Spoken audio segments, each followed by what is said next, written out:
Ravenclaw, Ravenclaw. Welcome to Caveman Bricks, Builds, and More. I am the Caveman, and I am proudly supporting my Ravenclaw colors today. This is another video recap and review of Harry Potter Hogwarts Tournament of Houses. This is for episode 2, Slytherin versus Ravenclaw, that aired, what's today? Sunday, December 5th on TBS and Cartoon Network. So let's get into it. Let's start. I was in the audience. Actually, I saw myself at least a dozen times. Like, they showed me a lot. They showed me, like, close up a lot. So that was really, really cool to see myself. But let's start with what this process was like. On that day that we filmed that episode, they filmed both episode 1 and episode 2 that day. So that morning, they filmed that Hufflepuff versus Gryffindor episode. They got there, I believe, at 8 a.m. I'm not certain on that, but I believe that's correct. No, that's not correct. It was 10 a.m. 10 a.m. 10 a.m. LA time they got there. And they were supposed to be done at 3 p.m. Our call time was 2 p.m. So we were there at 2 p.m. Being good, studious Ravenclaws that we were, most of us were there at 1:30 in line, waiting to be processed. And so the line is, you line up, you provide your vaccination status, you do a health screening check, they temperature check you, they do all that stuff because they don't want COVID in the building for insurance and legal reasons. You have to wear a mask, and they give you a mask, which is the mask that we're wearing. There was 2 different ones. There was one you can buy at Universal, which is the one that I had on, which is kind of blue and silver and has a bird on it. And then there was a different one that was kind of a different kind of mask, and it was checkered, and they even gave us undermask masks. So we had a black kind of undermask, and then we put the other mask over the top of it. Then after that, we had to go and get a number. My number was number 37, and we had to wear that the whole time we were in line. And then when we went inside, they asked us to put it like on our backside of our legs or somewhere out of sight. But that was how they kept track of the scarves that they gave out to several people and the shirts that they gave out to several people. Those scarves that they gave out, they claimed were screen-worn scarves in this episode and in the last episode. In the next 2 episodes, they will change the scarves and they will not be the same. So just a small little spoiler for the next one. We do know that the next one is the wild card, but we'll get to that. So then we had to lock up our phone. So they gave us a giant pouch. We put our phone inside, and then they closed it, and it was locked. And there was nothing you could do to get your phone out other than to take it to them to have them unlock it, which meant that you had to leave and go through the security process again. And then there was the costuming where we got the shirts and the scarves. I was not given a shirt. I was wearing a navy blue solid colored shirt, and they said I was good. I come to find out, though, I think it was because I'm a very large person and they did not have one of my size. Good news, though, in case you care, which you probably don't, since that filming, I'm down over 26 pounds. So that's great. Just wasn't for that filming.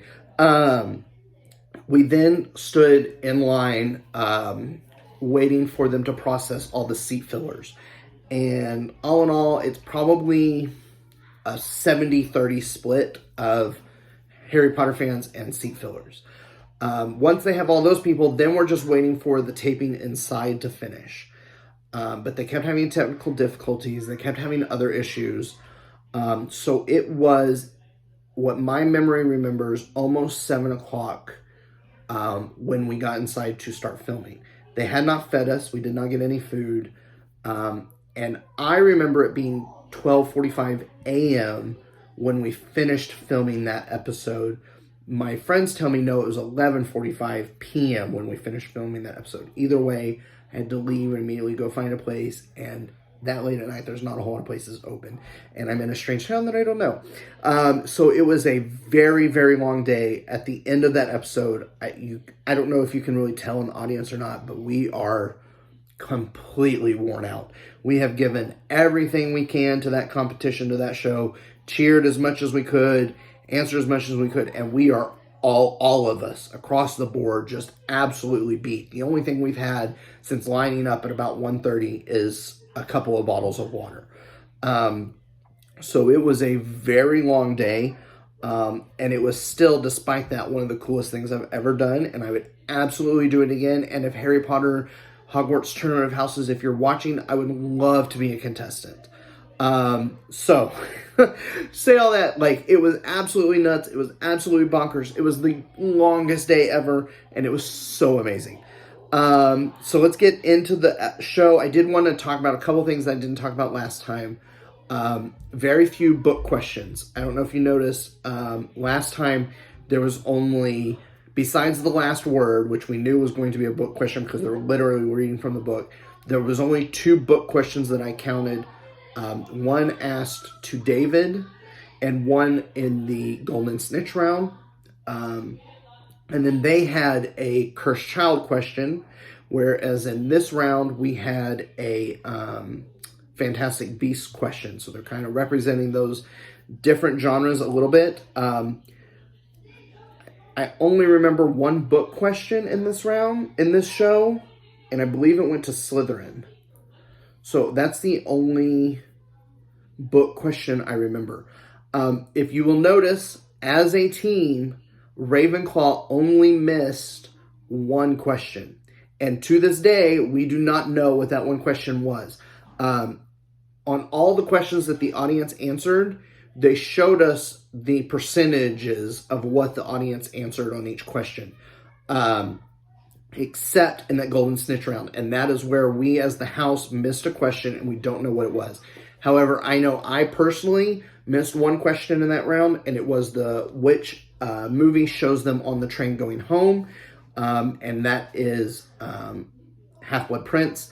And thinking back on it now, it should have been obvious, but they're in the train. They're actually in the train, riding in the train.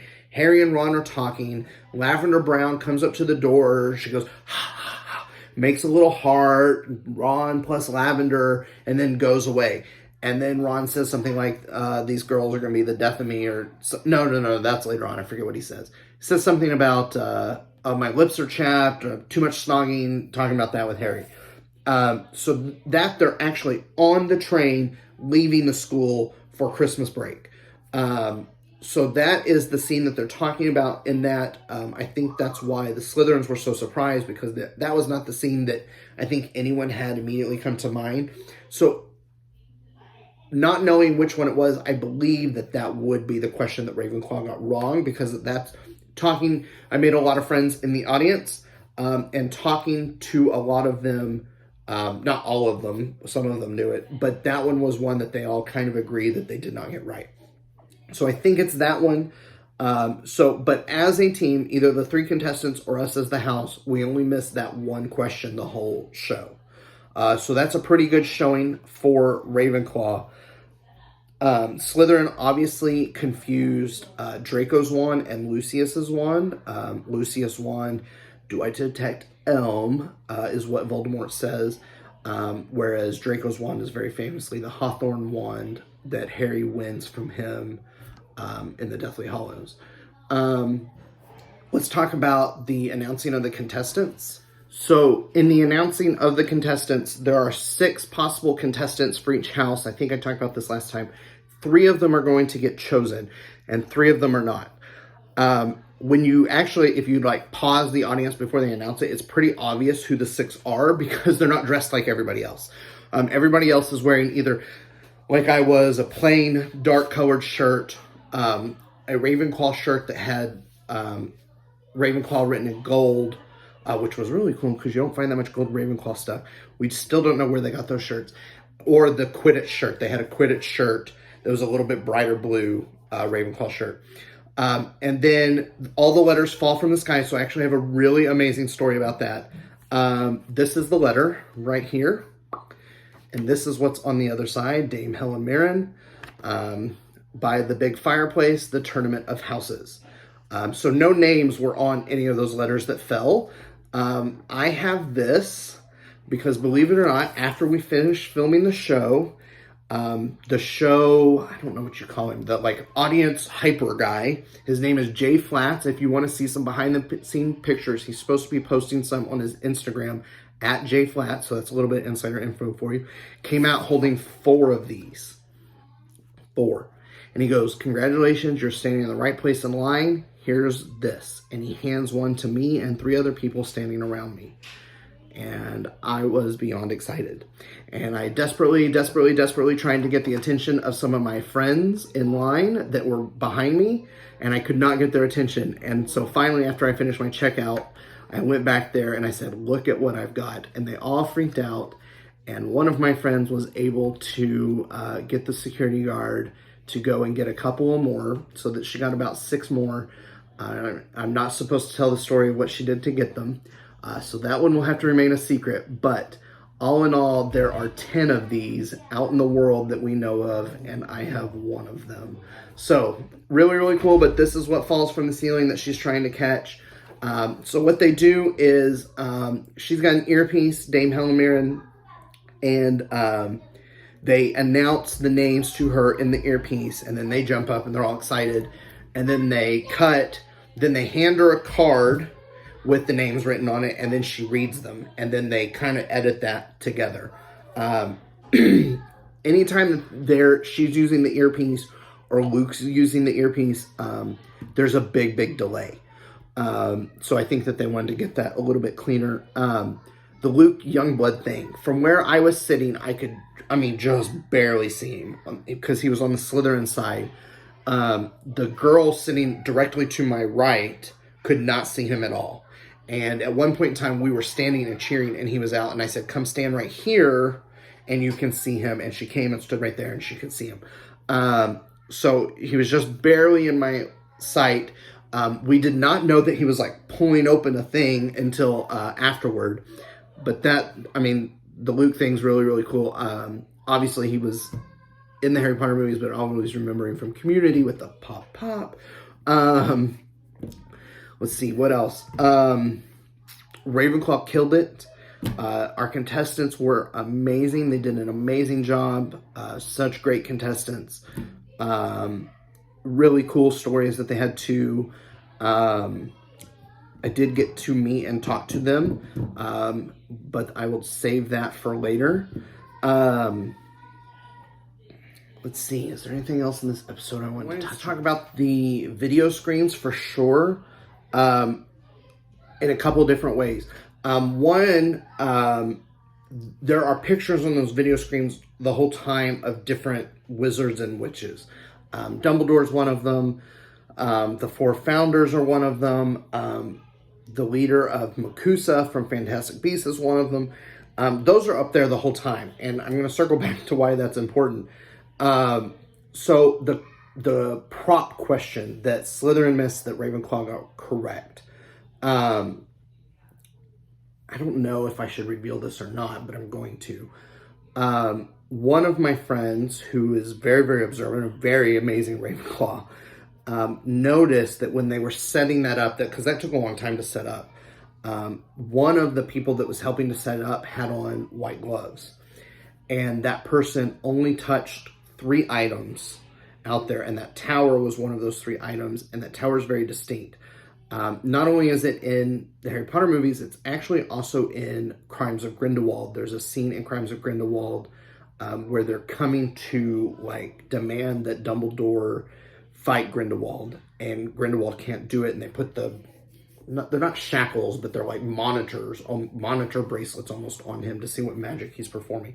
And that tower's in that scene as well.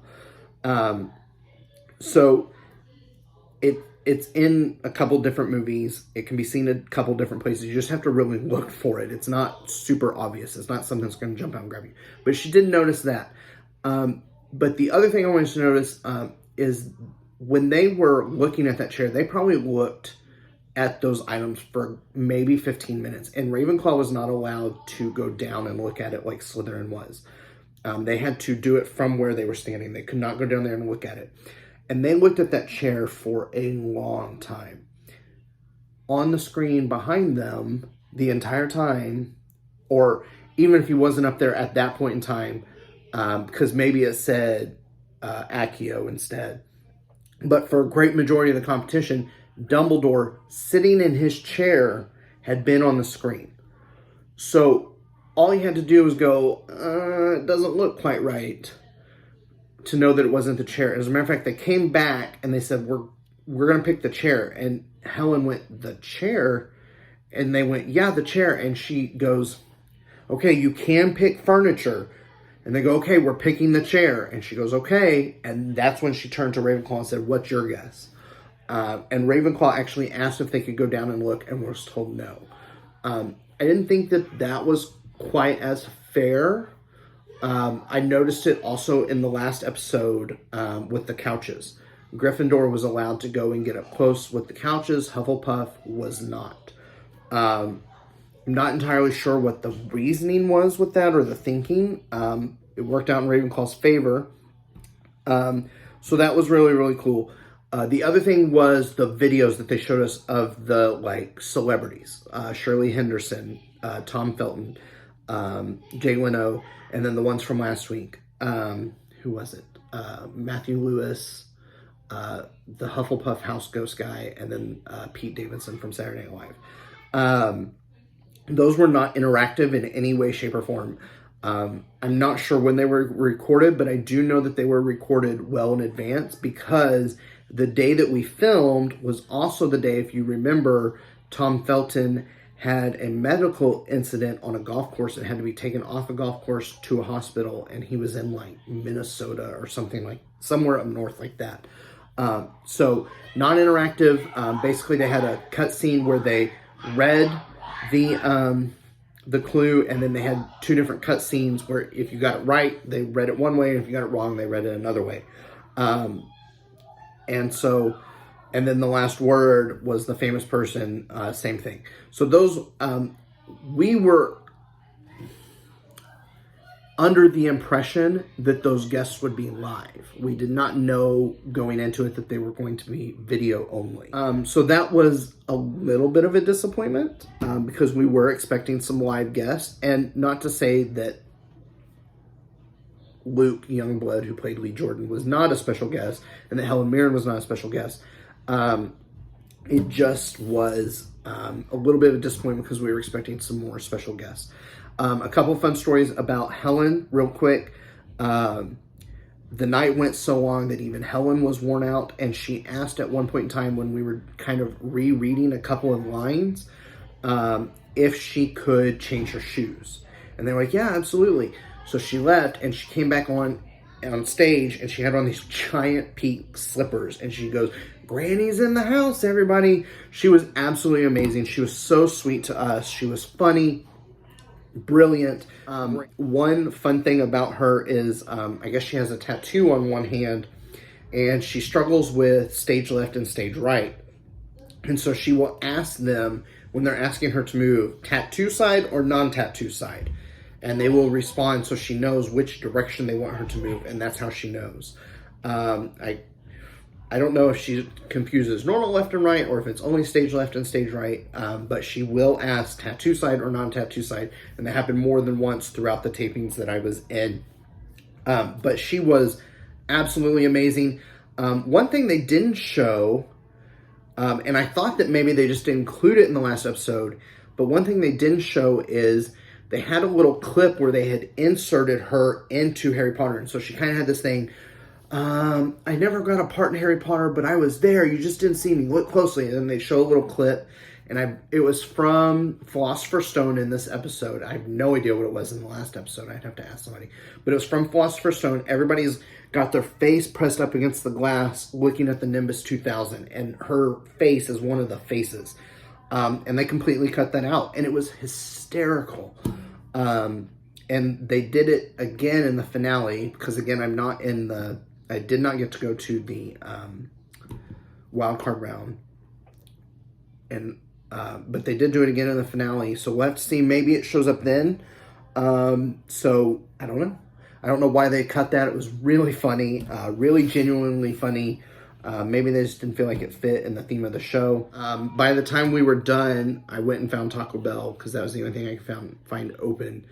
And I had met a lot of people in line. Almost all Ravenclaws.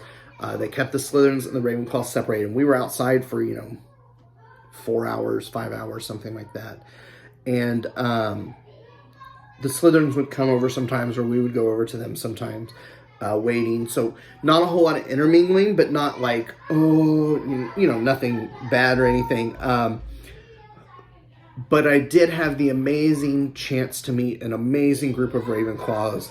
And the next day was a day off for us, so we weren't filming at all the next day, which was great because we needed the rest. And I went to Warner Brothers Studio tour, just simply because I thought it would be something that would be amazing to go do. And I ran into a group of them, and now we're all lifelong friends. And we've been talking about the show ever since. And we've all been excited for each other and all excited to see each other. And I've seen them 100 times tonight, as well as myself. So if you didn't see me, go back and watch it because I'm definitely in it. An amazing, great time. Slytherin versus Gryffindor in the wild card next week should become a great matchup. That was another one that I was not a part of the filming of because they did not let the Ravenclaws and the Hufflepuffs in for that. But I do have some stories from it that I'm excited to share with you guys next week. So thanks for tuning in. If you can, please like, subscribe, turn on the notification bell.